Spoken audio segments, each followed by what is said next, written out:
Le maire, bonjour. Vous venez d'arriver à Davos. Quelles sont vos premières impressions? Il y a toujours le même fourmillement qui est pour moi passionnant. C'est une occasion unique de rencontrer à la fois des responsables politiques de très haut niveau, des chercheurs, des économistes, des responsables économiques, et discuter avec eux de la situation actuelle, quelles sont les perspectives d'avenir et quelles leçons on peut en tirer pour la France. En quelques heures, vous voyez des gens que ça vous prendrait des jours ou des semaines à voir si vous essayez de les voir différemment. Dans le programme de cette année, quels sont les thèmes qui vous intéressent le plus? Moi, le thème qui m'intéresse le plus, c'est évidemment la question économique. Comment est-ce que nous arrivons à créer des emplois en France pour sortir du marasme dans lequel nous nous trouvons aujourd'hui? Quelle est la voie à suivre?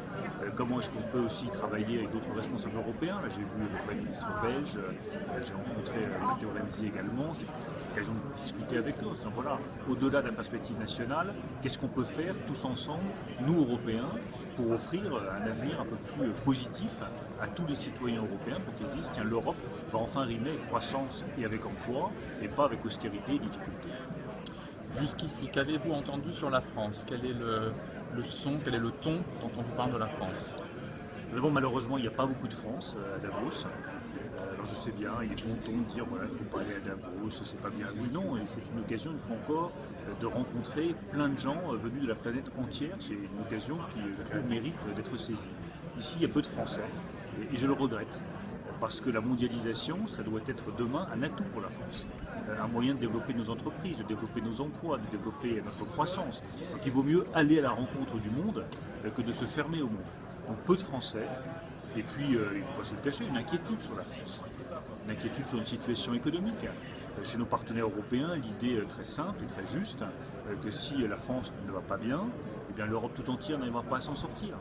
Je pense que c'est important d'être présent ici, à la fois pour écouter et pour dire aussi qu'il y a un certain nombre de responsables politiques français, dont moi, qui sont prêts à porter un renouveau complet de notre modèle économique, de notre modèle social, de notre modèle politique, un renouveau complet pour que la France s'en sorte. Allez-vous rencontrer des responsables d'entreprise, des patrons français? Oui, j'ai croisé tout à l'heure le président de la Société Générale, Frédéric Oudéa.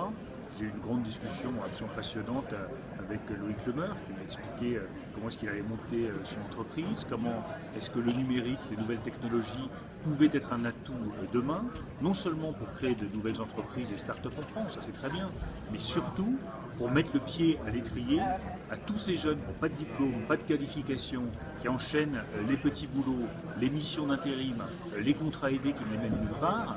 Lui me dit, si on sait saisir cette chance numérique, on peut créer des dizaines de milliers d'emplois pour des jeunes en difficulté dans les quartiers, dans les zones rurales, dans les zones éloignées pour l'instant de toute activité économique. Il va donner un certain nombre d'indications, un certain nombre de recommandations. Je trouve ça passionnant parce qu'il faut essayer de voir un peu plus loin que le bout de son nez et se dire demain de quoi sera fait l'avenir économique de notre pays, où est-ce qu'on pourra créer des emplois, comment est-ce qu'on pourra faire une place à chacun, y compris à ceux qui n'ont pas réussi leurs études et qui n'ont pas les bons diplômes. Et bien voilà, Loïc Lemerre, il m'a donné un certain nombre de pistes que je trouve absolument passionnantes. Et sur la zone euro, est-ce qu'on vous pose des questions sur la zone euro et quelle est votre propre opinion sur l'évolution des choses? On me pose la question, bien entendu, il y a deux sujets. Il y a les élections en Grèce. Qu'est-ce que ça va donner? Est-ce que ça va conduire à une sortie de la Grèce de la zone euro ou pas? Je vais en discuter ce soir avec le président du Parlement européen, M. Schulz, avec qui je vais dîner. On aura, je pense, une discussion approfondie là-dessus.